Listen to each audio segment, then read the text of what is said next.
Hey everybody, welcome back to Video Game. So today we're continuing series on the MiSTer FPGA DE10 Nano project, and I've got a bonus Nintendo 64 core test for you guys today, because literally an hour ago, Robert or FPGA Zoomspas updated the core again, bringing another 20% of the TLB implementation in, and we got some of the heaviest hitting Nintendo 64 games now running on the core.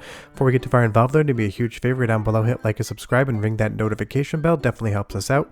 And if you feel so inclined to want to support the channel, we got a Patreon link down below as well.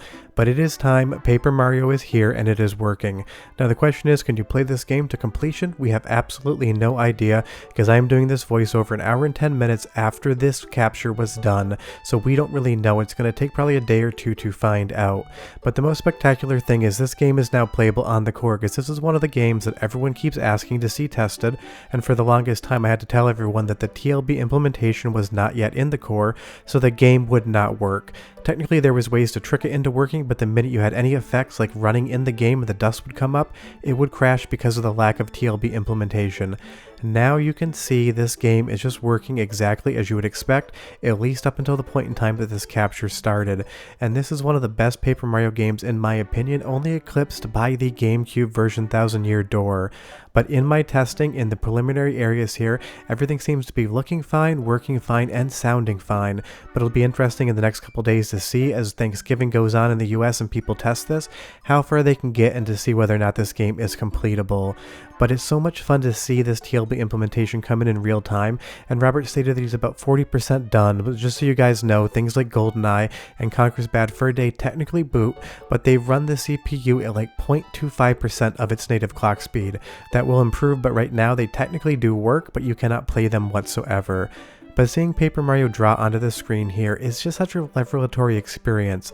It's so much fun to follow along with the updates in real time and see the progress and know that it is coming, because we did know that Robert was planning on updating this sometime this week, and it is here today, like I said, about an hour and 10 minutes ago.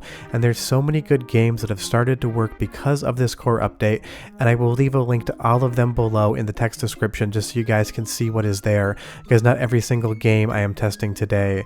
But seeing Princess Peach here for the first time in the Paper Mario series running on the work in progress FPGA core is just so cool to see. It's unexpected, but boy do we love having it.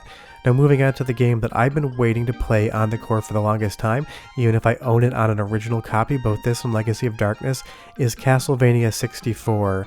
This is another game that utilized TLB, and it is now working and you can play it, and it is such a good time.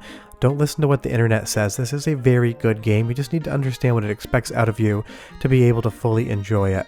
But from the graphics to the setting to the music, this is just one of my favorite Nintendo 64 games of all time, and I'm as excited to see it running on the current MiSTer core as I was the first day I got this game on my birthday of the year it came out. It does start off a little bit slow, and you have to remember that this game is definitely more of a platformer and you need to be a little bit methodical with your jumping, but once you understand what it's asking of you, this is one of my favorite 3D Castlevania games of all time, and I definitely think it's better than the PlayStation 2 entries.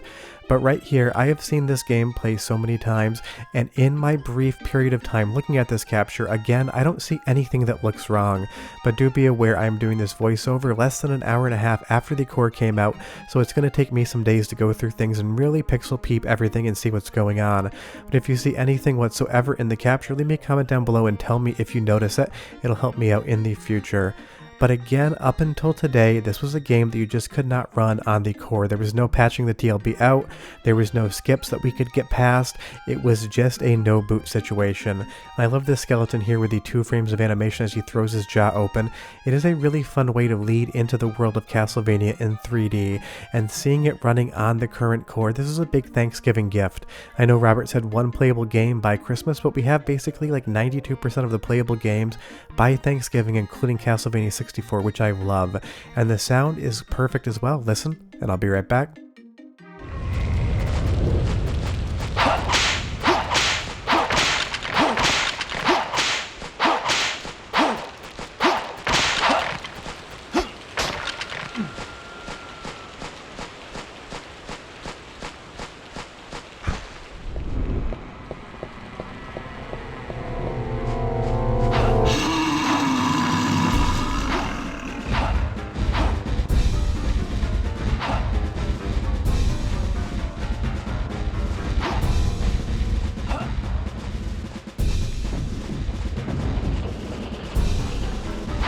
I've heard the Castlevania 64 music more times than I would like to admit in my life, and I think that sounds absolutely one-to-one with real hardware, and maybe a little bit cleaner because I'm not using the RCA cables to get stereo out. We have the digital audio out of the HDMI port. But if there's anything in that audio that's not correct, I certainly can't hear it. I don't think you'll be able to either. But I love this gigantic skeleton running around at the beginning of the game. It was such a spectacle to see this in 3D for the first time, and it really was a great way to open the game. Now directly after this, you're going to get into a jumping sequence, and just remember, take your time, pivot the camera, or else you're going to fall to your death and you're going to be annoyed by the game. But if you give it the time it deserves, you're going to 100% enjoy it, and you can play it today on the core, and we'll see in the next day or two whether or not it can be 100% completed. But of course, there's more than one Castlevania game on Nintendo 64. The pseudo-sequel Legacy of Darkness is basically an expanded version of the base game with a lot more game here, and if you're going to play one game, definitely make it Legacy of Darkness. Just be aware that some of the characters are not unlocked at the beginning, but if you just add a save file to your MiSTer, you'll be able to play whatever you want right off the top. This is my favorite of the two games, and right now, again, on the core, it just seems to be doing exactly what it's expected to do. Now, a fair bit of warning, not for the core, but for the game itself. It's going to give you the option to do high resolution mode with the 4MB RAM expansion pack. It looks a little bit better, it runs a lot worse on real hardware. Run this in standard resolution, don't use that 4MB RAM expansion, and you're going to have a lot better experience when you play Legacy of Darkness on MiSTer or on real hardware. As we get into the game here, another game that I have played so many times in my life, it's one of my favorites. This is just working. The attacks, the camera, the music, the sound. If there's anything wrong here, again, I cannot pick it out in the hour and a half I've spent playing around with this. And that's the highest compliment I can give to the core, especially as a work in progress version. I am having very difficult times finding anything in certain games that make me think that the core is not complete. This is clearly home stretch material, but there is still TLB implementation to go around. Conker's not going to boot, Perfect Dark without the patch is not going to boot, GoldenEye is not going to be working, but we got 6 games today, and that's so much fun to see. And again, these are some of my favorites in the Nintendo 64, and it's so funny that so many people have been waiting for these TLB games because not a lot of games use that feature, but the games that use it are some of the best games on the Nintendo 64 in my opinion, and I got a lot more games to show you still coming up. But again, if you've never played Castlevania 64 Legacy of Darkness, start testing them on the current core, check them out. I promise you, if you stick with them and you give them your time, you're going to have a lot of fun. Just be aware that jumping is the hardest thing you can do in a 3D Castlevania game of this generation, so if you just take your time and be patient, you're 100% going to have a much better time playing around. Now onto another game that everyone keeps asking about, and the intro always worked until you actually took control of Goemon, is Mystical Ninjas starring Goemon. That's a little bit repetitive, but we'll say Goemon one more time for effect. And the good news is you can 100% play this game today. It does not freeze anymore once you take control of the character. We are into Goemon, and this is one of my favorite games as well. And apparently, according to the MiSTer Discord, it's also one of everyone else's favorite games because this has been one of the most anticipated titles running on the core once TLB implementation came in. It used to be that this cutscene would play, you could watch the entire intro, but something about actually getting into the game itself and controlling anything would cause a TLB check, and that would crash the core right then and there. But the implementation that Robert has added for TLB, that virtual memory address spacing today, gets you into the game and you can now start playing it. Again, fair warning, this has not been out long enough for anybody to test and see if it's completable. I've been following along with the MiSTer Discord as I do this voiceover, and people are maybe about an hour into the game or so. It's very possible that it freezes 3-4 hours in. It's as likely that you can complete it and see the credits roll, but we get to find out over the next day or so, and I can't wait to find out which one of these games is finished first, because when people know they're running, it becomes almost a contest to see who can determine whether or not you can play the game to completion. And this game has a great soundtrack that also sounds great. Listen and I'll be right back.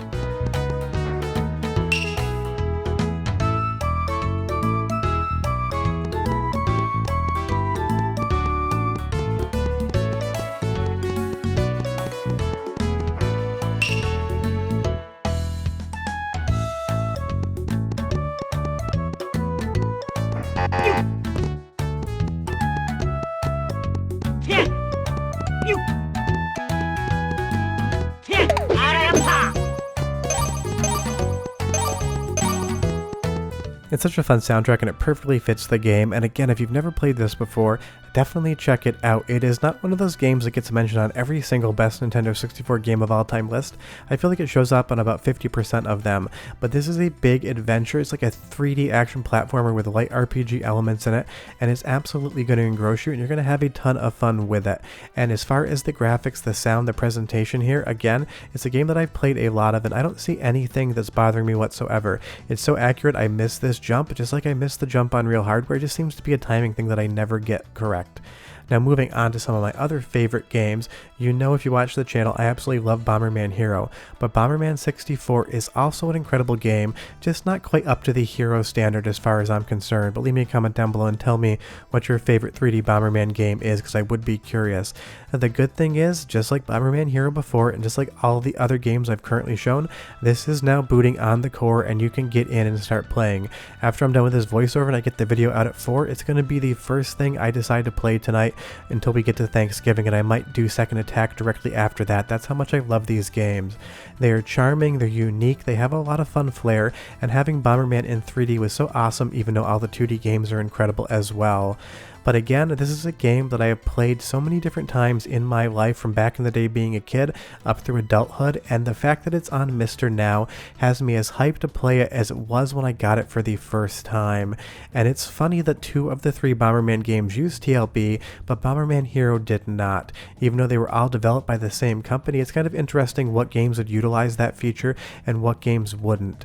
But now we have a lot of that built in, but of course it's still going to take some time to get the rest of it. TLB, as Robert stated, was about 40% done at this point in time, and he needs to do more implementation until stuff like GoldenEye and Conquer are actually going to execute at the correct speed. Doesn't seem like it's going to be a problem whatsoever to get that done, just like anything else that takes time. Even Robert's not instantaneous, although it may seem like he is. But if you've never played Bomberman 64, it's definitely another great one to check out. It's got fun textures, it's got great graphics, and it's got a decent story as well. But just seeing Bomberman run around on the MiSTer core, this just makes me so incredibly happy, and I know it's going to make a lot of you happy as well. And that's the main takeaway of all of this core development process. None of this is necessary. You can just emulate these, you can play them on Nintendo 64. There's so many ways to check these games out, but having the preservation standard of a Nintendo 64 and FPGA really does feel like getting this hardware under the Christmas tree for the first time back in the day. And I feel like someone's going to record a freak out video and put it on MiSTer Discord for December 25th, pretending that we got that first game. It is that funny. But of course, if there's one Bomberman game that uses TLB, that means there's a second as well, and Bomberman 64 Second Attack is also working as of an hour and a half ago, and that is even better because I think this is the second best Bomberman game on the Nintendo 64 after Bomberman Hero. And as of today, it's the 3rd Bomberman game we can play, and that's just so much fun. I love seeing the real-time progress, I love reading the Discord and understanding what the TLB implementation entails, and I love being able to bring this all to you guys. But tell me down below, what's the next game you want to see running in TLB? Is it GoldenEye? Is it Conker's Bad Fur Day? Or what title are you waiting for? Because I would be really curious, and I'm assuming Conker's going to win that comment contest, but I would be wondering all the same, because there's still some heavy-hitting Nintendo 64 games that don't currently work, and I can't wait to be able to update you in the future to tell you when they do. But one last soundtrack sample, because this music's great, and I'll be right back and close out the video.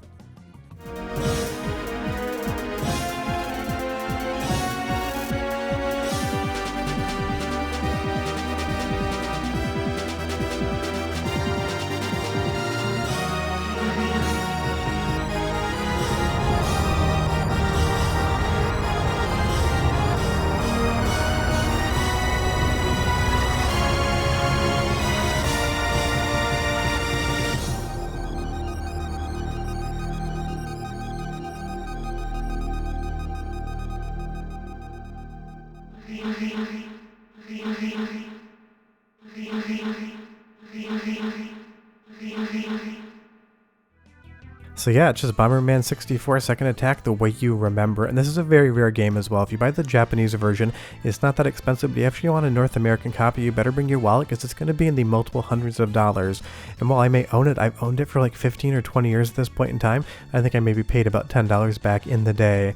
But now with MiSTer FPGA, you can enjoy Bomberman 64 Second Attack in a full FPGA implementation, and this is definitely a game that I would like to see if I could finish first so I can tell everyone online that it is completable. possible, but I'm sure with my schedule, probably not going to get there because this was one of the quickest turn and burn videos I've had to do, but it was a really fun challenge and I love bringing it to you guys. But the main takeaway here I think for everyone is going to be that Paper Mario now works. It is one of the best Nintendo games of all time in my opinion, and it kicked off an absolutely amazing franchise that's still going on to this day. I just recently played the newest Switch version and I had a ton of fun with that, but poor Bobby, that was one of the most heartbreaking scenes I've ever seen in a Nintendo game whatsoever. But that's the current situation with the Nintendo 64 core. 40% of TLB is now here. We had 20% earlier in the week, and you never know, by next Monday we might be to 60% beyond. But short of that, if you want to see any other games tested that I haven't shown recently, leave me a comment down below because I'm going to be doing some more testing of these titles when I have more time. I'm sure I can sneak in one of your requests as well. But if you're in America, happy Thanksgiving on this Thursday. If you're anywhere else in the world, I hope you have a great Thursday. You're watching this on Tuesday night, but I'll be back soon after the turkey. See you guys next time. Bye-bye.